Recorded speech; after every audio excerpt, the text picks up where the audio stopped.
Hey everyone, Gill Gross here post-match. Novak Djokovic versus Rafael Nadal, 2024 Paris Olympic Games, second round. If you're not here for spoilers, click off the video. 60th meeting between Nadal and Djokovic, and it is all Djokovic on this occasion, 6-4, 6-1. In potentially their last ever head-to-head, Novak advances to the third round at these Olympic Games. It had been a while since these two had played.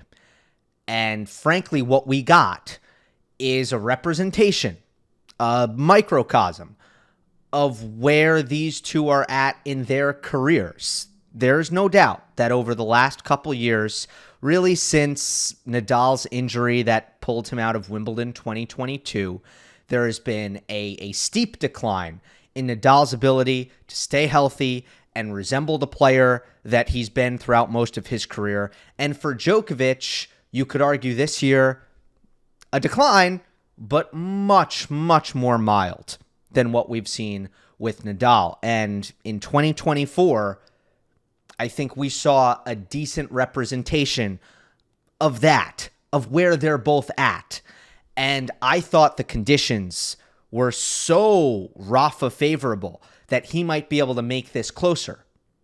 Chatrier, best of three, early rounds, Olympic pressure on Djokovic. Didn't happen, didn't come close to happening. The gap was too large between the two players, and let's give some credit to Novak Djokovic, because part of the theory was it was going to be difficult for him to play well because he was under so much pressure. He did play very, very well. So let's start there, especially because I think it might be, somewhat easy for Djokovic to not get some of the credit that he deserves for this performance, given just the lack of overall success that Rafa has had recently. But no, I think Djokovic does deserve quite a bit of credit for this. Despite all of the pressure, Djokovic certainly didn't let any passivity come into his game. He was hitting an incredibly big ball, very committed to maintaining high ball speeds and hugging the baseline and dominating court position. And the result was Rafael Nadal looking consistently very, very rushed. He did not have enough time to really operate or produce what he was looking to produce, because Djokovic was able to really jump on top of him with pace. And again, pace comes down to how much time the opponent has on the other side of the court. It's not just how hard you hit the ball, but it's also how early you take the ball. And I just think Djokovic was able to do both of those things at a high enough level without missing, where Nadal was really feeling under assault consistently. Two things would have needed to happen. Either Rafa needed to be quicker with his feet so that he could get in position faster and reduce the effect of being rushed, particularly into the corners where he just wasn't able to get much on the ball, and oftentimes he was having to, go to slice defense, or simply dropping the ball short because he just couldn't quite get out to the corner fast enough. He would have either needed to be faster or find a way to get Djokovic to hit softer. And the only way to do that is to create your own quality, create your own force, make Djokovic feel it a little bit. Rafa wasn't able to do either of those things. So Djokovic really brought the Wimbledon level aggression in this match. And it worked. It worked for several reasons. When I say Wimbledon level aggression, it's a reference to the way Novak was playing on the grass courts, following, of course, the meniscus surgery, but also, it's a style of play that his game has trended towards more generally, knee thing aside, is just, being very attacking at every opportunity possible. He's able to start the point on his terms. He served great, and he was hammering his return. And he was finding Nadal's backhand off of the return consistently. He was landing the return deep down the middle. Nadal was stilted on his +1 ball. Couldn't make enough space. Didn't have enough time to really hit out on it. So in order to really stay in attack, You need to obviously win that initial exchange, the serve return. Djokovic was doing that. It's been such a big key for Novak against Rafa, especially on clay, to be able to kind of see Nadal's serve well enough to hit backhand returns to Nadal's backhand, or deep hard enough down the middle to, again, disrupt Nadal's +1 forehand. Now, the other thing is Nadal's depth. If you are going to give yourself the green light to attack over and over and over again, if you're going to be very liberal with how often you're saying, yep, I'm going full speed on this ball, we're going to try to hit huge off of this ball, it's so crucial that you're at least getting opportunities to do that with, a high percentage. Nadal's depth was suffering. So when Djokovic was going after the ball and kind of coming in with that mindset, well, it wasn't leading to as many errors as maybe it could have, because so often Rafa's ball was attackable. The third thing was Nadal's defense. Rafa can't defend against the quality. He's just not quick enough. Djokovic's ground stroke quality is too much, whether he's hitting too big or too precise and taking it too early, moving the ball around the court too much. Rafa just can't cover it. So he was getting the reward for the aggression on a consistent basis. He wasn't being neutralized. He wasn't dealing with a lot of counterattacks. It was also a vivid display of how Djokovic's backhand can rule this matchup, because Nadal was consistently looking to find something there and getting hurt instead. Novak's backhand was just scary in this match. I mean, he wasn't giving Nadal anything to attack. What he's looking for really is Djokovic to hit a cross-court backhand that Nadal can hammer a forehand down the line off of. That's what Nadal wants. And he just couldn't get it. Partially because when Djokovic was going cross-court on his backhand, he was clobbering it, and partially because when Novak felt that he couldn't clobber it, that the opportunity wasn't there to achieve a lot of depth and speed, he just went down the line, totally disrupting the patterns that Nadal was looking for, especially because Nadal off of his backhand was trying to be very tactical with it. He was kind of looking to hit variety into Djokovic's backhand, hoping that the variety would draw just that weaker cross-court Djokovic backhand. So there was a lot of high heavy balls, and Nadal just kind of softly, a lot of height, a lot of topspin, just rolling his backhand down the line. And Djokovic's response, more often than not, was, I'm going down the line back. You go down the line? Okay, I'll go down the line again. I'll go down the line against your backhand down the line, and we can do this. We can just hit down the line backhands until you give me a ball to attack, and I'm going to now be the one who has the confidence to step in and really hit a backhand cross court to open up the point with a lot of conviction, or maybe step in and hit the drop shot, which was so sharp as a finishing weapon for Djokovic, which was crucial on the backhand. Because Nadal was getting it to Djokovic's backhand a lot, but not only were the patterns disrupted, not only was Nadal not getting anything to attack, but when Rafa dropped it short at Djokovic's backhand, how good was Novak's backhand at finishing? Which is hard on clay, but whether it be with the drop shot or the drive, it was deadly. It was a deadly weapon, Djokovic's backhand, which was key. Just mentally also, Novak's killer instinct, I thought, was massive. Every mistake Novak made needled him. He was so sharp up through a set and 4-1 in terms of not allowing his level to dip, which kept the crowd out of it. A crowd that was intensely behind Rafa. And Novak wasn't giving them anything to cheer about, wasn't really letting Nadal get out of his own head. Like, oh, this isn't going well. I'm struggling. I can't figure it out. I can't find it. That reprieve never really happened. 4-1, Djokovic played a bad game at 4-1, and he made 4 unforced errors. And, Renee Stubbs on the broadcast said it was because Djokovic got nervous.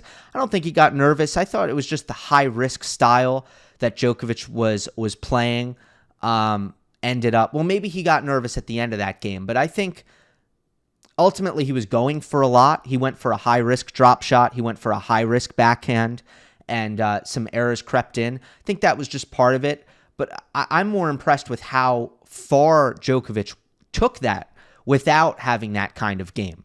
And then Nadal got some momentum and some confidence and rode the wave of the crowd, and some shot making came in. But then at 4-all, you kind of felt the mental reset, and Djokovic won the next 2 games. So a solid refocus there as well. As for Rafa, look, it takes 2 to tango when it comes to most straightforward results and most blowouts. And 100%, I think that this was partially Nadal playing poorly. Way too many mistakes. Way too many mistakes from Nadal. I don't think he was playing with a lot of freedom or a lot of confidence. There's been a real decline in his nerve management, and the physical thing is the one that makes a ton of logical sense to everybody. And that's why I think it's a lot easier to focus on that. Okay, he's 37, doesn't move as well, or that makes a lot of sense. Everyone can understand that. And I'm sorry, he's 38, not 37. What sometimes makes less sense is how a player with so much experience, so much under their belt, can be more nervous as the career progresses. But we saw it with Andy Murray. I tried to hammer this home, actually, with Andy Murray, that mentally there was a massive decline, huge, in Murray's ability to be clutch, Murray's ability to not make big mistakes in big spots, to not be overcome with nerves. Really seeing that with Nadal recently. Depth issues when nervous. That's been something that's happened throughout Nadal's career. Always, when he's nervous, the depth is the first thing to go. He used to be able to make up for it with his wheels. He used to be able to still be difficult to beat, even when dropping the ball short. Why? Best defense in the world, with, alongside Djokovic and Murray and prime Monfils, right? Best defense in the world. So he drops it short, okay. It's still difficult sometimes to hammer the ball by him. Not the case anymore. Well, now it's a Nadal who needs to be in attack, but he's not always able to start the point on his terms. And how difficult it is if you don't have a big serve and you're not landing aggressive returns and it's not really your return style, how difficult it is to start points on your terms if the serve and the return aren't actually designed to do that on a consistent basis. That's the problem for Rafa. Tactically, I think the one mistake was playing so much variety into Djokovic's backhand. At a certain point, it wasn't working, and hit the backhand hard cross court. You have to back your ball quality at a certain point. And obviously, don't get me wrong, that's a great tactic that Nadal was using against Djokovic. That's been tried and tested over the course of 59 freaking matches. Nadal knows exactly what he's doing against Djokovic and exactly the patterns that have worked. But also, sometimes tactics can't save you, and you're going to need to come up with some ball quality. And I think Rafa was so focused on being tactical off of his backhand, he wasn't hitting the ball. And he was too predictable. Djokovic really was ready for Nadal to just continuously take his backhand down the line, and just didn't need to worry about, covering the forehand off of that. And I think Nadal really needed to keep Djokovic honest by just drilling some backhands cross court. It's the only technical detail or the only technical critique I want to share for Rafa, because ultimately it wasn't going to be one tactic, shifting the match, right? It was too much of a deficit for Rafa to really focus on tactics. That's not what it was about. It was ultimately about execution and skill out there, and the ability to move and all that stuff. I feel the same way that I felt before the match, going into the match, about how this might affect Nadal's psyche moving forward. I think this has to leave a very deep wound. It must be hard for Rafa to believe right now, unless he feels like the thigh held him back or something like that. But if you can't be competitive against Djokovic on Court Philippe Chatrier, having had a solid clay court preparation, having been injury-free, at least significant injury-free. There are always going to be small things popping up, especially at this age.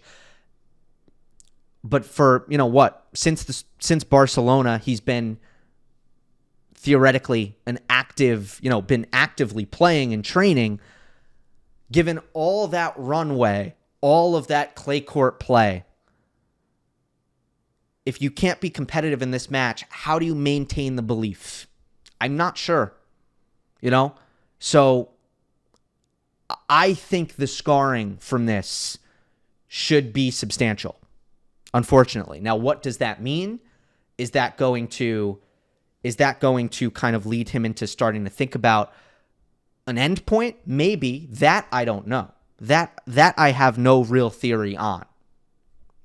Djokovic moving forward, as impressive as the performance was, I think similar to some of the blowouts that Djokovic was able to put together at Wimbledon, I don't know that it tells you all that much about what it looks like if he gets Tsitsipas at his best, what it looks like if he gets Zverev at his best, or Alcaraz again at his best, because once again, I thought Djokovic's attacking tennis made things pretty easy on him. He basically blasted his way through this match, and he's going to face opponents in the future who are going to stay in points better because they're covering the court more, who are going to be able to facilitate offense with their serve better than Nadal. I mean, Tsitsipas and Zverev both have much better serves than Nadal, and he'll face opponents who are going to be able to maintain better depth, and that's going to force Djokovic to have to actually take his foot off the gas pedal and play more from neutral. So he's going to be put in different situations, and while this was a very encouraging result in terms of how confident he's feeling and his ability to kind of hit right through the Olympic nerves, as I'd call them, there's still a lot more tests for Djokovic to pass moving forward. Hope you enjoyed. Don't forget to subscribe. I'll see you next time.